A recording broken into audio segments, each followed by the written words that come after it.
This is Korean fried chicken. And it might just be the best thing Americans never invented. When you call me back into his ride, American Southern fried chicken is iconic. can't confide. There's no debate. But nearly every country in Asia has its own version of fried chicken, and many of them would bring the Colonel to shame. Some look familiar, This isn't just called chicken, it's called chicken joy. and some end up like nothing you've ever seen before. In the USA, if you received chicken wings and they were wrapped in vegetables, there would be a lawsuit. In this video, we're taking on 8 countries in Asia. 8 completely different takes on fried chicken, and only one can win. This chicken may not be for everybody. It all starts here, where we meet Vietnam's answer to traditional fried chicken. For a dish to qualify for this episode, it must be chicken and it must be deep fried, with one exception. This right here, this is oil shower chicken.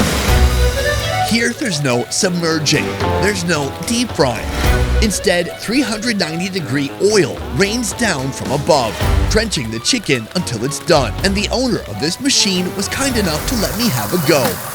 Or maybe he's looking for free labor. The move was to keep it rotating and moving around constantly. Seeing this in the video doesn't do it justice. This is so hot, there's oil falling from above and you can hear the chicken absolutely crackling. At first, I thought this was a repurposed dishwasher. Turns out this machine is the owner's own invention. A mad food scientist who spent 18 years tinkering, testing, and probably picking up a few burns along the way. Whew. For the average American, their concept of fried chicken would be something that is breaded and deep fried. This is not breaded. There's no batter and it's not deep fried. So I'm really curious to see how this changes the fried chicken experience. I guess we're gonna find out soon. Here they're serving 2 different cuts of chicken. They have the breast and the wing together, and they have the drumstick and the thigh together because these are more Vietnamese-sized chickens. You can see immediately when you check out that side profile, it's not a massive chicken. Ooh. That is looking nice and juicy. Now, before frying, the chicken is marinated and boiled. So it seems like the oil shower, the only purpose of it is to give that nice final crisp. Right here, I have the chicken skin. Let's give it a shot. It's so thin, it's so brittle, it's oily, it's delicious. A little bit of protein and some very crispy skin. I am genuinely impressed. I think the only reason this works is because of the ratios. They have a smaller chicken, a smaller amount of protein, so it's more surface area. If you have some brittle, crispy skin on the outside, but an inch or 2 of chicken meat, you're not gonna get that satisfying feeling after taking a bite. Beyond the chicken, it also comes with rice, fried rice that was made by a robot. And a guy. If I'm honest, a guy helped the robot quite a bit. This fried rice making machine that the owner insists on calling a robot was also built by the man himself. Beyond that, the mad food scientist who opened this restaurant created his own sauce. It tastes like a soy-based sauce, but it tastes meaty. It's a delicious combination, especially with all these heavy, heavy flavors. From Vietnam, we're heading to our next country, the Philippines. I say hey, When you think the Philippines and fried chicken, there's only one name that comes to mind. Jollibee. It's a B. That's jolly. When it comes to national symbols, the USA has the Statue of Liberty, and the Philippines has that damn bee. Founded some 50 years ago, Jollibee now has over 1,800 stores across 17 countries worldwide. This is Asia's KFC, except Filipinos would argue it's even better. Immediately I notice spaghetti. What? Am I in a fine dining Italian restaurant? Beyond the fried chicken, you're not gonna find mashed potatoes, but instead the carbohydrate of choice here in Asia, it's gonna be rice. Time to order and try it out for ourselves. At Jollibee, this isn't just called chicken, it's called chicken joy, with an emphasis on feeling the joy. Look at these little fried bits and doodads. To me, that is what it's all about. I want extra, extra crunch. Double crunch. Maybe even Triple crunch. a chicken breast could be very dry and unpleasant. But here the chicken breast has been brined, so it absorbs moisture. I love it.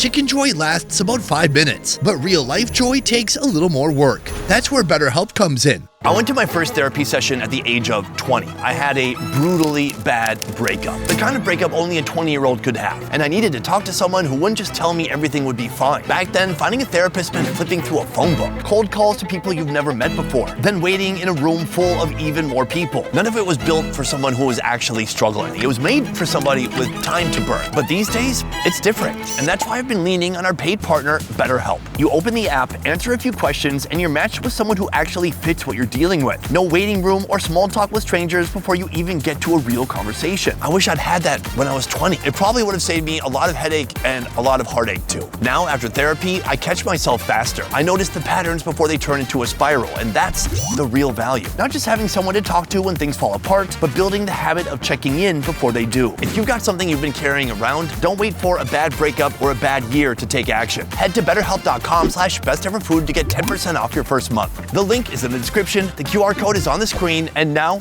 back to the show. The batter is certainly umami. It's well seasoned. The meat is juicy, it's tender, it's very satisfying. That is not just chicken, that is chicken joy. But tragically, that chicken joy can easily elevate into chicken excitement, then a chicken panic attack, and eventually a chicken stroke. In the USA, the best thing to eat fried chicken with is more fried chicken. But in the Philippines, and you're trying to stretch out your pesos, you get 3 pieces of rice per 1 piece of chicken. What I like about it is it's served kind of like a hockey puck, and it keeps this beautiful, perfect form. So you take a little bite of chicken, get the flavor in your mouth, and then fill your mouth with more carbohydrates. That way you get the flavor of chicken joy, but you get a full stomach, mostly full of rice. From the Philippines, we're heading to the land of precision and a meticulous attention to detail. Welcome to Japan. This here is a dish known as Karaage. So when you look at classic American fried chicken, in some ways it feels like it's about abundance, just having giant pieces of greasy chicken. Karaage feels like Japan looked at American chicken and thought, what if we respected this more? The recipe starts with boneless chicken thighs cut into bite-sized pieces. While Americans fry just about any part of the chicken, the thigh is Japan's favorite. The meat draws flavor from a Japanese marinade, vinegar, salt, brown sugar, beaten egg, and minced ginger. In the US, we focus on seasoning the batter itself, but here, it's all about marinating that meat before any flour ever touches it. Each flavor-packed piece is then coated in equal parts dry flour and cornstarch. When it comes to fried chicken, there's always one topic that's very controversial, and that is batter or no batter. Is it better to go like our first location, or is it better to put a ton of batter on top and make it super crispy? But there's a third option, and that's what we have right here. This dry flour and cornstarch mixture offers a lighter, less greasy crust than what you would find on an American fried chicken. Take a look at that. Nice, oily, dark meat, still steaming, still hot. On the side here, they have a little dollop of Kewpie mayonnaise. Simple and delicious. Flavors are super savory, it's delicate, it's tender, it's juicy. It's not a thick batter, it's just a little bit of flour, but it's enough to give it that nice, crispy, shattering crunch. What's nice is that they're working with small meat. Anybody who is also in the tiny meat gang will also appreciate that. Sorry, the point is that when I'm drinking, whatever goes in front of me, it's gonna disappear. If it's a large pizza, that's going down. So small pieces of chicken like this are perfect to pair with booze. It's high in protein, but you don't get too full. Here, a palate cleanser. Oh, that palate's clean, baby. From Japan, we're flying to Malaysia. Here they're frying chicken with an ingredient that'll make your eyes water. When it comes to Malaysian fried chicken, the go-to is ayam goreng, a fried chicken that uses a batter infused with shredded curry leaves and lemongrass, resulting in chicken that is extremely crunchy and crispy. Well, this is not that. This is chicken seasoned with fermented shrimp paste. Fermented shrimp paste. Tiny shrimps and salt, left to ferment for months until it becomes thick and purple. People who know it steer clear of its powerful scent. It smells completely rotten and pungent. They also rarely eat it straight. It's super salty and super umami. Some people use soy sauce for that umami flavor. Well, this is that times 1,000. Salt and fermented shrimp paste hit the chicken wings. These are the primary flavors behind this unique Malaysian creation. Potato starch coats each piece evenly, locking in the moisture. The wings are then cut in half and dusted in a mix of wheat and rice flour. Then straight into the hot oil. But in Malaysia, fried chicken alone is never enough. Almost anytime you're eating a protein in Malaysia, you're gonna have this, nasi lemak, or coconut rice. Nasi lemak is the supercharged version of rice. Butter, lemongrass, star anise, cinnamon, and ginger, stirred in a wok until fragrant. Jasmine rice joins in, absorbing all that goodness. Then it's soaked with rich coconut milk and steamed. The full spread comes together with coconut rice, peanuts, anchovies, hard-boiled egg, sambal, cucumber, and finally, that vibrant fried chicken. Right here we have 2 wings and 2 drummies. Now the big question is, how much is this chicken gonna smell like decaying shrimp bodies? Let's find out. Interesting. There's nothing off-putting. In fact, it smells incredible. That is what I call wings with character. I thought for sure after taking the bite, it would just be kind of savory. I wouldn't really get any essence of this pure shrimp paste. But I was wrong. Definitely the presence of the shrimp paste, it is there. It's a savory but still kind of pungent shrimp flavor. But it's subtle and it mixes with everything else. Who knew shrimp and chicken could be the ultimate collab? The chicken itself, it's juicy, it's tender. On the outside, you have a nice crispy exterior. Now, if you are a true Malaysian, you won't just stop at the chicken. I love it. The rice has so much aroma, and it's a perfect pairing to that rich, crunchy fried chicken. Earlier, when we were at Jollibee, that was just a plain rice hockey puck. But this is so fragrant. It's a delicious combination of pandan and coconut. And lemongrass and ginger, too. From Malaysia, we're heading to Taiwan. This country is obsessed with night markets, the birthplace of many bizarre food creations, including a fried chicken cutlet as big as a human head. This thing is absolutely massive. I said it was gonna be the size of my head. I think it might be bigger. So how do they make this cutlet so big? Perhaps they learned from the Japanese, who have been known to press whole octopuses into flat crackers. Time to find out. Welcome to Taiwan. Here we're going to be focusing on Taiwan's famous fried chicken cutlet. A cutlet is any type of thin meat that's been breaded and fried. And here, when I say thin, I mean thin. Right here we have a chicken breast. At first glance, it seems like a normal chicken breast. What's the big deal? I'll show you. This chicken breast has been butterflied multiple times until it's become this right here. Now that is thin. This here will be the biggest fried chicken we'll be experiencing today. Let's get to it.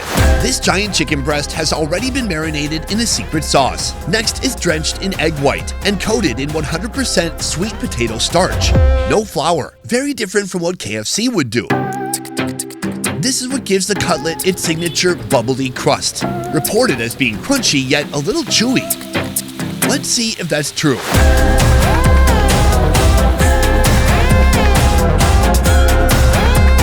Before the cutlet hits the table, it's dusted heavily with Cajun powder, pepper, and salt. When you come to this location, they can cut it into little bitty pieces for you if you're a little baby. But if you're a man like me, you can just eat it like this. Oh, this part's falling off. Oh no, it's so delicate.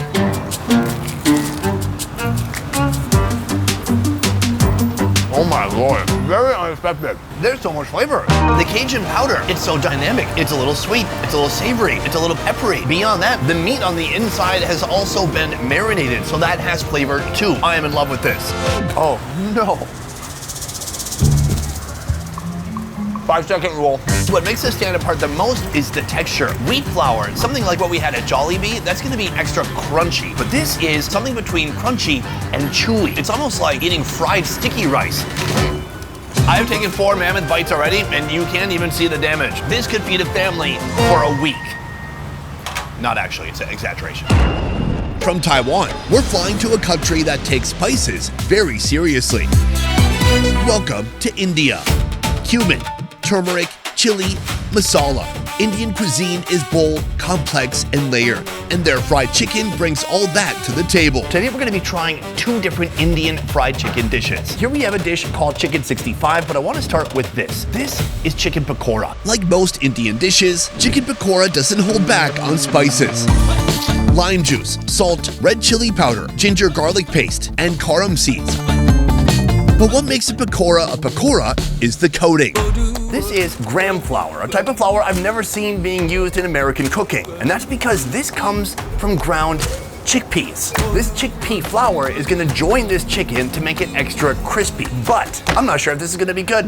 You see, chickpea flour, it has completely different properties than starch or from wheat flour. We're gonna give it a shot and see how it tastes. You ready? Let's do it, big boy.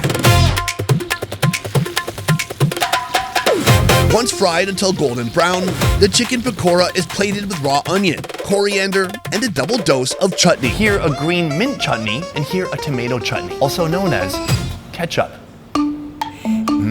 I believe it's of the Heinz variety. When it comes to pakora, it is less about crispy breading and it's more about deeply seasoned batter that becomes crunchy and craggy. In the past, I've always appreciated that pakora is very crunchy, but I guess I never registered that it was gram flour. Gram flour sounds nice.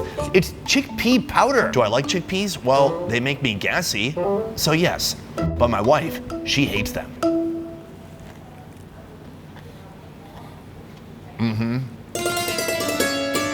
Immediate flavor tone. It's almost borderline overwhelming. It's too much, but then when my mouth is empty again, it wants more. The crunchy bits are the best, full of seasoning, full of flavor. Describing Indian food is the hardest of all the foods, or maybe the easiest, because you could just say, it tastes like everything. Chicken pakora is already flavor-packed, and still, Chicken 65 takes it to a whole new level. Boneless chicken pieces are mixed with ginger garlic paste, beaten egg, salt, 2 types of chili powder, chicken garam masala, and turmeric powder. But the spice parade doesn't stop there. He adds mustard seeds and chopped curry leaves for aroma. Then rice flour and gram flour form the coat. Then into the oil. While it crisps up, mustard seeds and curry leaves crackle in a separate pan. Green chilies, onion, turmeric, and chili powder join in, all mixed and ready to welcome the freshly crisped golden chicken. Why is Chicken 65 called Chicken 65? One popular theory is that it was the 65th dish on a menu at a military canteen in Chennai. Another story claims it was invented in 1965. In reality, the exact reason is a mystery. What about Chicken 69? This thing is a deep, dark, aggressive red. It's a hue that taunts you. It invites you. It challenges you. Let's give it a shot.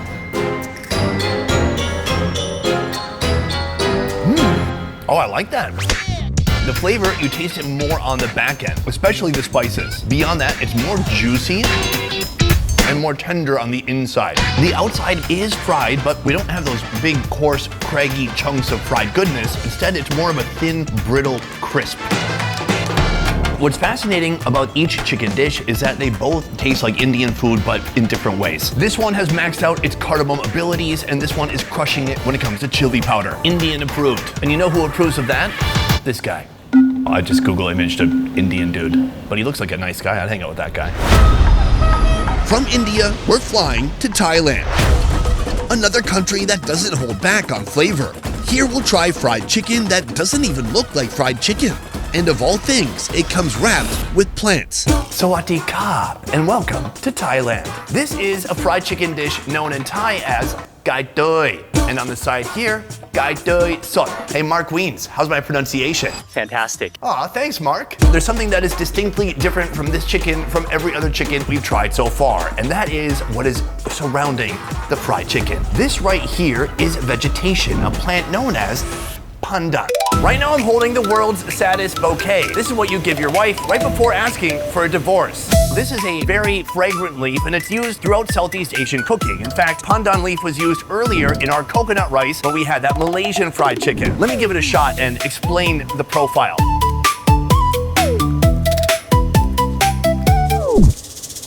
Bitter, grassy. I think I did it wrong. I'm pretty sure pandan has to be cooked or steamed. After being steamed, the pandan becomes very fragrant. It tastes a little bit flowery and it has some vanilla flavor too. Please, show me the way. Before they're tucked inside the pandan leaves, the boneless chicken thighs are cubed and marinated with oyster sauce, palm sugar, garlic, coriander root, evaporated milk, white pepper, soy sauce, and turmeric powder. This is gonna be very impressive because this chicken is looking real slippery and somehow he's gonna have to tie that into a leaf. He started already. He creates a loop like tying his shoe. He puts the end through the loop, creating a little basket. He puts the meat inside the basket and he pulls it shut, creating a gentle knot. Then he weaves the leaf through again. Anywhere there's exposed chicken, he is trying to drape the leaf over it. In the end, almost none of the chicken is exposed. The green bundles are steamed until the pandan releases its fragrance into the meat. From steamer to hot oil. Each bundle sizzles until crisp, but the crispy pandan is just the wrapper. So does that familiar fried chicken crunch make it all the way inside? I guess we'll see. I know that the leaves are crispy. Fantastic. I'm not gonna eat the leaves. Oh my god, this is like a Boy Scouts badge. I have to unknot this pandan leaf somehow? Think of it like untying a shoe. I can do that. Wait, my shoes are Velcro. And I'm 41. Well, this is a tough one to unwrap because the leaves are kind of sticking to the chicken. There we go. Nice. One thing I have noticed is it feels like the leaf keeps some of the oil wrapped around the chicken. Not necessarily a great thing because it is very greasy. Oh, that's nice. You can see that marinade has really penetrated into the meat. There's some turmeric there. It's a little bit yellowish. It looks greasy. It looks delicious.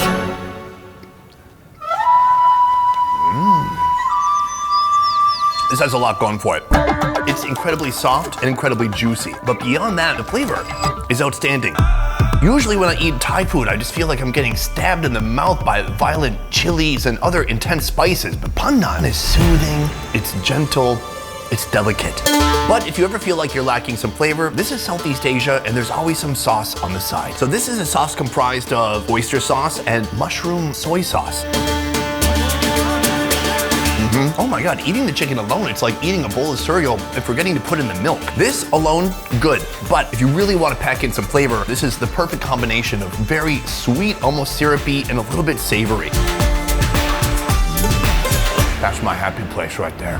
From Thailand, we're flying to our final destination, South Korea, where fried chicken doesn't just compete with fast food, it dominates it. Right here we have Korea's iconic Yangnyeom chicken. Of all the Asian fried chicken we've tried today, this is the one that has broken through to the USA. Yangnyeom fried chicken is known for two things: its signature sweet, spicy, and sour sauce, and a heated debate about where it actually came from. First, the sauce. Cinnamon, garlic, sugar, chili powder, ketchup, oyster sauce, and corn syrup, mixed together and simmered until thick. While that happens, the overnight brine chicken is cut, coated in seasoned flour and starch, and dropped into hot oil.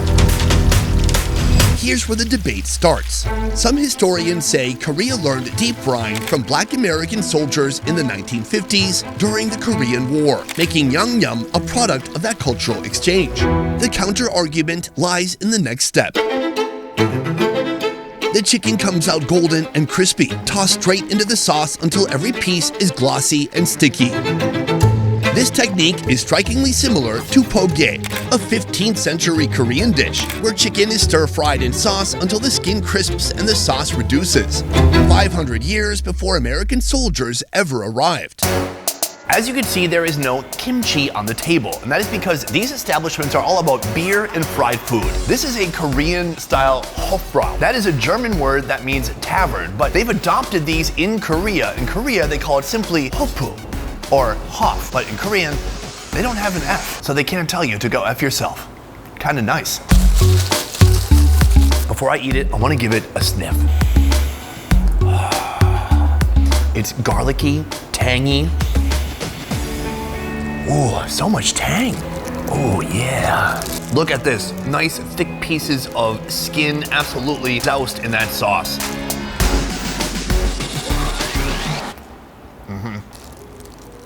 This is so addictive. This is crack in the form of chicken. Because of that thick sugary glaze that's on there, that covering the crust on the outside, it's nice, but it's not super crunchy. My other favorite part about the fact that it's battered is that it's just so much more surface area for that clingy glaze to stick onto. Now, gochujang, it's made from tons and tons of chilies, but when you temper it with a lot of sugar, it's not really spicy at all. Maybe like a 2 out of 10. That said, it gives the chicken so much flavor. If the Japanese said, how do we give chicken more respect? The Koreans said, how do we turn this into a noraebang, or the karaoke bar? It's loud, it's unapologetic, it's delicious. I'm very happy. It's very nice. Today we tried 9 different types of Asian chicken from 8 different countries. When it comes to covering the chicken, folks are using everything from starch to flour to leaves. When it comes to frying, many are deep frying, but some are frying with oil dropping from the heavens. But at the end of the day, there can only be one best Asian fried chicken. For me, as much as I want to say it's this one, because the owner is behind the camera staring at me with a long knife, I have to admit that my favorite chicken from this entire episode was the Taiwanese chicken. They took the most challenging part of the chicken's body, the potentially driest part, and they butterflied it. They covered it in starch, and after frying it, it was giant and crispy. So that was my absolute favorite. This right here, a solid second place. But the karaoke is so loud. I want to hear from you guys. If you could try one of the 9 Asian chicken recipes from this video, which would it be? Let me know downstairs in the comments down below. Otherwise, that is it for this one. Thank you so much for watching. I'll see you next time. Peace. Bye.